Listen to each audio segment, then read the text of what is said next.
بسم اللہ الرحمن الرحیم، السلام علیکم، ویلکم بیک ٹو علم ستارے۔ اور ہم آج کی ویڈیو کے اندر ہم ناد علی کا نقش ڈسکس کریں گے۔ پہلے ویڈیو میں بنا چکا ہوں، اس میں نے آپ کو بتایا تھا کہ عددی نقش بتا رہا تھا۔ اس ویڈیو کے اندر میں نے ایک عددی نقش بتایا تھا، اور آج کی ویڈیو کے اندر میں آپ کو حرفی نقش بتاؤں گا۔ یہ حرفی نقش بڑا ہے لیکن بہت پرتاثیر ہے۔ آپ نے اس کو سٹارٹ ایسے کرنا ہے کہ اس کونے سے، فار ایگزامپل یہ ایک تعویذ ہے اور اس کی کوئی چال نہیں ہوگی، آپ نے اس کونے سے اس کو سٹارٹ کرنا ہے، لکھتے جانا ہے اور آخر اینڈ اس کونے پر آ کر آپ نے کر دینا ہے۔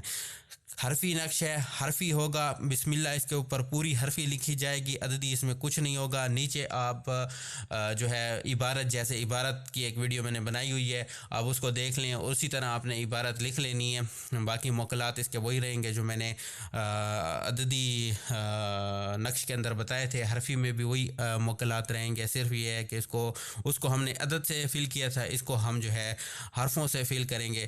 تو اس کی بھی بہت ہی پرتاثیر ہے، وہ نقش بھی بہت پرتاثیر ہے، یہ بھی بہت پرتاثیر ہے، لیکن وہ آپ وہاں پہ استعمال کریں جہاں کسی کو دینا ہو، اور یہ صرف وہاں استعمال کر سکتے ہیں جہاں کسی کو پہنانا ہو یا پلانا ہو، کیونکہ بہت ساری ایسی جگہ ہوتی ہیں جہاں ہم درختوں سے لٹکا دیتے ہیں، پتھر کے نیچے رکھ دیتے ہیں۔ تو یہ حرفی نقش اس کو آپ نے ایسا کچھ نہیں کرنا، اس کو صرف پلا سکتے ہیں، پہنا سکتے ہیں، باقی اپنے بٹوے میں رکھ سکتے ہیں، جیب میں رکھ سکتے ہیں، تاکہ بے ادبی نہ ہو۔ حرفی نقش ہے تو بے ادبی کا آپ نے خیال رکھنا ہے، باقی اس کی تاثیر بھی ویسے ہی ہوگی جیسے اس کی تاثیر ہے۔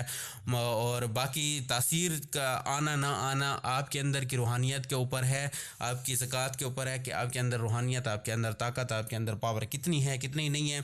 تاثیر کا جو آنا نہ جانا ہے وہ اپنی روحانیت سے ہوتا ہے۔ نقش کی اس میں دخل ہے لیکن اتنا نہیں ہے۔ انسان کے اندر جو کچھ ہوگا وہی انسان اپنی اعمال میں کر سکتا ہے۔ تو امید ہے آپ کو ویڈیو پسند آئی ہوگی، پھر ملیں گے نئی ویڈیو میں، تب تک کے لیے اللہ حافظ۔